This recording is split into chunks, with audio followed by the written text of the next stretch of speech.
अस्सलामुअलैकुम। समा पर आपको खुशामदीद कहेंगे। हम आपके लिए लेकर आए हैं यूएस इलेक्शन पर खुसूसी ट्रांसमिशन। इंतखाबात होने जा रहे हैं। दुनिया की सुपर पावर के सुपर मुकाबले का आगाज़ होने में चंद घंटे बाकी रह गए हैं।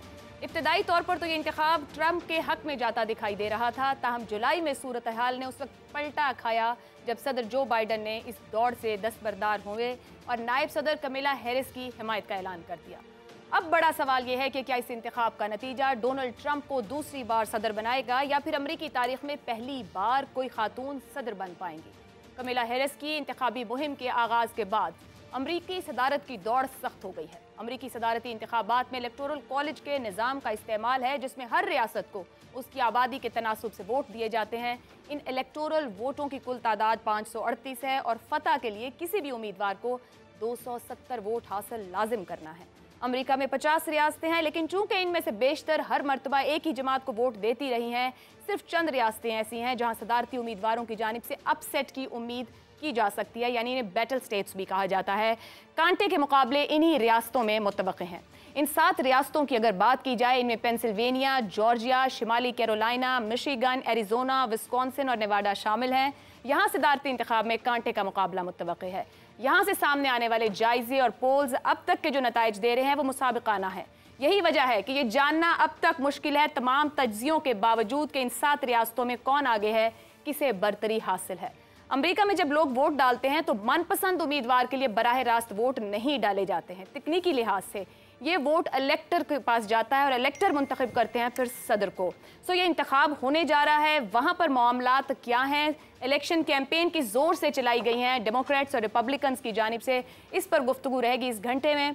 मेरे साथ यहाँ पर स्टूडियो में मौजूद हैं शहजाद चौधरी साहब और जैगम खान साहब। हम यहाँ बैठकर जानने की कोशिश करेंगे और आप तक मालूमात लाएंगे कि वहाँ अमेरिका में किस तरीके से इस इलेक्शन कैंपेन को रन किया गया है, वोटर को कैसे टैग किया गया है और क्या कुछ बताया गया है और किस बात से डराया गया है। हमारा साथ देंगे इस पूरे 1 घंटे के अंदर वॉइस ऑफ अमेरिका के वाशिंगटन डीसी स्टूडियो से मोहम्मद आतिफ, और उनके साथ पैनल मौजूद है।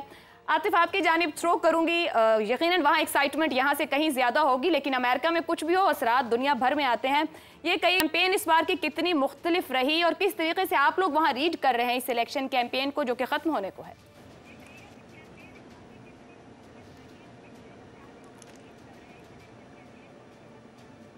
जी, आपने दुरुस्त कहा।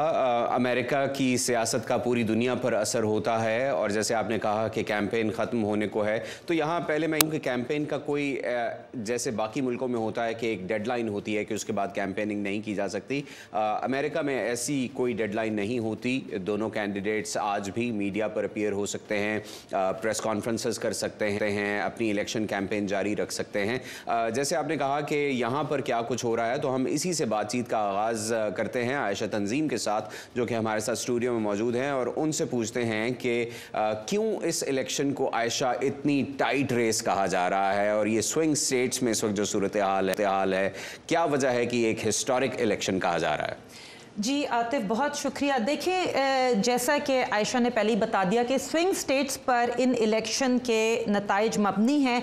मैं अगर आपको ये अंदाज़ा दूं कि कितनी टाइट है, कि पेंसिल्वेनिया, उसके 19 इलेक्टोर्स वोट्स हैं। पिछले इलेक्शन में पेंसिल्वेनिया 80,000 वोट लेके सदर बाइडन जीते थे, लेकिन 6 लाख से ज़्यादा वोट कास्ट किए गए थे, तो 80,000 उसका एक बहुत कम हिस्सा है। इसी तरह एरिजोना, प्रेसिडेंट बाइडन 10,000 वोट लेके जीते थे। इसी तरह विस्कॉन्सिन सिर्फ 20,000 वोट लेके वो फॉर्मर प्रेसिडेंट ट्रंप को हरा पाए थे। इसका मतलब ये है कि ये जो स्विंग स्टेट्स हैं, इसमें एक एक वोट की अहमियत है और इस वक्त कोई 4-5 ग्रुप्स ऐसे हैं जिस पे दोनों साइड्स बहुत तवज्जो दे रही हैं। मिसाल के तौर पे कमला हैरिस के हक में जो ग्रुप्स ज़्यादा निकल रहे हैं, उसमें ख़वातीन बहुत ज़्यादा, और उसकी वजह 2 इश्यूज़ हैं। एक तो कमला हैरिस पहली खातून कैंडिडेट हैं, हिलरी क्लिंटन के बाद अगर वो जीती तो वो पहली सदर होंगी खातून, और दूसरी बात ये कि अबॉर्शन का जो मामला है, एक अमेरिकी सुप्रीम कोर्ट ने जो पुराना इनका डिसीजन था रो वी वेड, जिसमें ख़वातीन को अबॉर्शन का हक हासिल था, उसको रोल बैक किया। वो एक बहुत बड़ा इशू बना है ख़ास तौर पर यंग ख़वातीन के लिए। लेकिन उसके अलावा जो ग्रुप्स इलेक्शन में बहुत इंपॉर्टेंट हैं, उसमें अरब अमेरिकन्स, वैसे तो वो बहुत एक छोटा हिस्सा है अमेरिकी इलेक्टोरेट का, लेकिन चूंकि मिशिगन एक स्विंग स्टेट है जहां 2.5 लाख के करीब रजिस्टर्ड अरब अमेरिकन वोटर्स हैं, और जैसा कि मैंने कहा मिशिगन सिर्फ 80,000 वोटों के फ़र्क से जीते थे।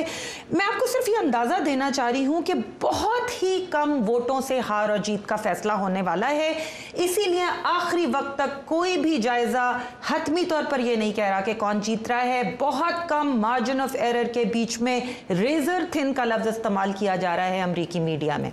जी, और साथ ही ये भी कि ये जो मार्जिन है वो इतना कम है कि इसको एरर कंसिडर किया जा सकता है। जो पोलिंग के दरमियान एरर का मार्जिन होता है ये उसके दरमियान है, और डेफिनेटिव फतह किसी के पास भी मौजूद नहीं है। और जैसे भी आयशा बता रही थी कि जो पिछला इलेक्शन था उसमें बाइडन 1.5 लाख के वोट से जीते थे मिशिगन में, लेकिन 2016 में ट्रंप 17,000 वोटों से मिशिगन जीते थे। तो ये जो स्विच है ये बहुत ही इंपॉर्टेंट है। और इस मरतबा आयशा मैं चाहूँगा कि हम इस बारे में भी बात करें कि जो मशरक़ वस्ता का इशू है उस पर मुसलमान वोटर्स जो अमेरिका में हैं उन्होंने एक पोजीशन ली हुई है, और वो पोजीशन मिशिगन में उसका रिफ्लेक्शन नज़र भी आ रहा है। तो आपके ख्याल में ये जो मुस्लिम वोट है और जो तनाज़ा है इसराइल और गज़ा का, ये कितना इंपॉर्टेंट होगा? देखिए, गज़ा का तनाज़ा जो है वो बहुत इंपॉर्टेंट इसलिए है कि मिशिगन एक जैसा कि मैंने बताया 2.5 लाख रजिस्टर्ड वोटर्स हैं।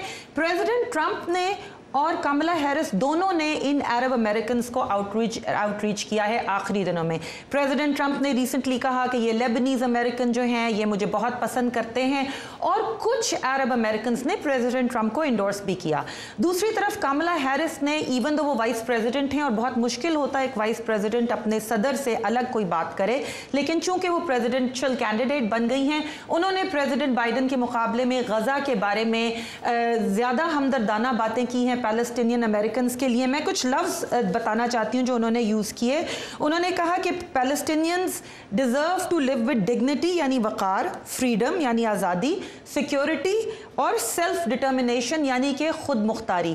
तो वो ये चाहती हैं कि अरब अमेरिकन उन्हें वोट डालें। लेकिन इंपॉर्टेंट बात यह है कि इस इलेक्शन में कौन किसके लिए वोट डालता है खाली ये अहम बात नहीं है।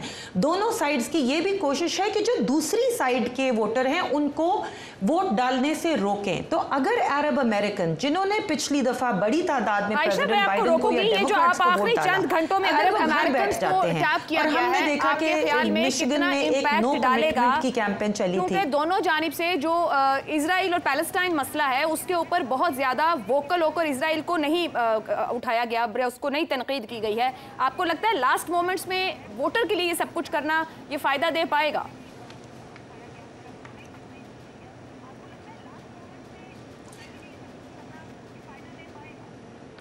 जी, इस वक्त चूंकि एक एक वोट अहम है और इसीलिए हमने देखा कि अपनी आखिरी जो मिशिगन की आखिरी दिनों में भी कमला हैरिस और ट्रंप दोनों की कैंपेन्स ने मिशिगन में अरब अमेरिकन को रीच आउट किया, और कमला हैरिस ने भी उनको ये कहने की कोशिश की कि मैं ये वॉर ख़त्म करवाऊंगी। प्रेसिडेंट ट्रंप ने भी कहने की कोशिश की कि मैं वॉर ख़त्म करवाऊंगी। और इस वक्त अरब अमेरिकन जो हैं उनमें से कुछ ने प्रेसिडेंट ट्रंप को सपोर्ट किया है, लेकिन ज़्यादातर का अभी तक वोट डेमोक्रेट्स की हक में है। ज़्यादा अहम बात यह होगी कि वो अरब अमेरिकन जो घर बैठने को तैयार हैं, क्या कमला हैरिस उनको बाहर निकाल पाई हैं या नहीं। हमने दोनों तरफ के हमारे रिपोर्टर्स ने दोनों तरफ की वो स्टेटमेंट्स रिपोर्ट की हैं। बहुत करीब मुकाबला है, एक एक वोट इंपॉर्टेंट है, तो कुछ कहा नहीं जा सकता। आयशा, हमारे कॉरेस्पॉन्डेंट असद हसन इस वक्त व्हाइट हाउस में मौजूद हैं। हम चाहेंगे कि अब हम उनके पास जाएं और उनसे जो कैंपेनिंग है उसके बारे में बात करें, और ये भी बात करें कि ताज़ा तरीन सर्वेस क्या कह रहे हैं। असद हसन, क्या आप मुझे सुन पा रहे हैं?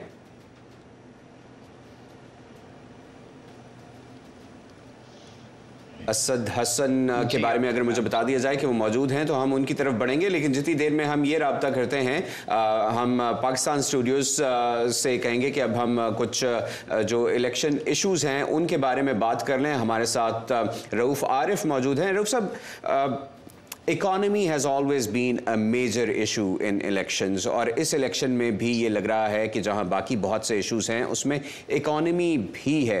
तो जब हम इकॉनमी की बात करते हैं तो आपको क्या लग रहा है कि ये इस इलेक्शन में किस रैंकिंग इसकी क्या है या किस नंबर पर ये इशू आ रहा है, और कैंडिडेट्स का इस बारे में क्या ख्याल है कि कौन सा कैंडिडेट इकॉनमी पर बेहतर है?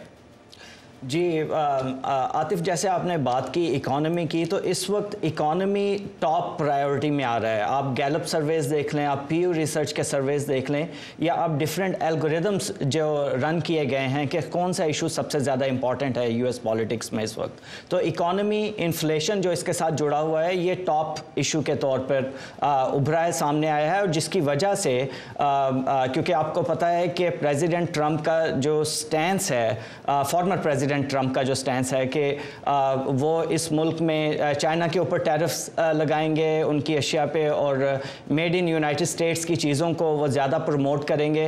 और इमिग्रेंट्स के ख़िलाफ़ भी जो उनका नैरेटिव, जो सख्त नैरेटिव है, वो इसीलिए है कि वो लोकल अमेरिकन्स को ज़्यादा जॉब्स की तरफ वादा कर रहे हैं। दूसरी तरफ आप कामला हारिस का देखें तो उन्हें देखा जाए तो उन्हें थोड़ा वक्त इसकी प्रिपरेशन के लिए मिला, क्योंकि वो लास्ट मिनट की कैंडिडेट हैं। उसके बावजूद उन्होंने इस हीट को अंडरस्टैंड करते हुए कि इकोनॉमी सबसे आपसे दोबारा भी है। जानेंगे। असद हसन हमारे साथ व्हाइट हाउस से मौजूद हैं, जान लेते हैं कि वहां पर क्या हालात हैं।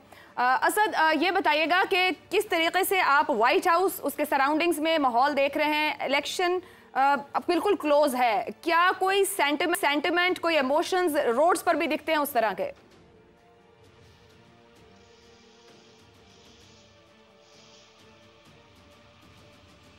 अगर आप इसका मवाजना पाकिस्तान की तरफ से देखना चाहते हैं तो ऐसा कुछ नजर नहीं आता है।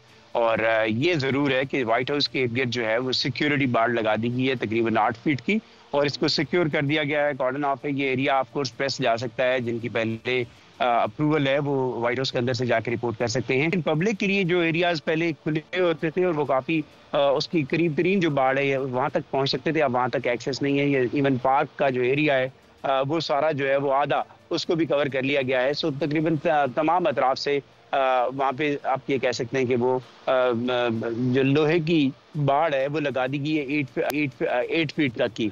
बाकी जो है वो लोग जरूर आ रहे हैं। मेरी कल भी यहाँ पे मैं आया था, मैंने बात की थी इंडियन अमेरिकन से भी, मैंने बात की पाकिस्तानी अमेरिकन से भी। मुझे आकर सिक्योरिटी इतनी हाई अप की जाती है, या ये जो गुज़िश्ता बार इलेक्शन के बाद मामलात बने हैं, ये उसको देखते हुए पहले ही सिक्योरिटी को हाई किया गया इतना?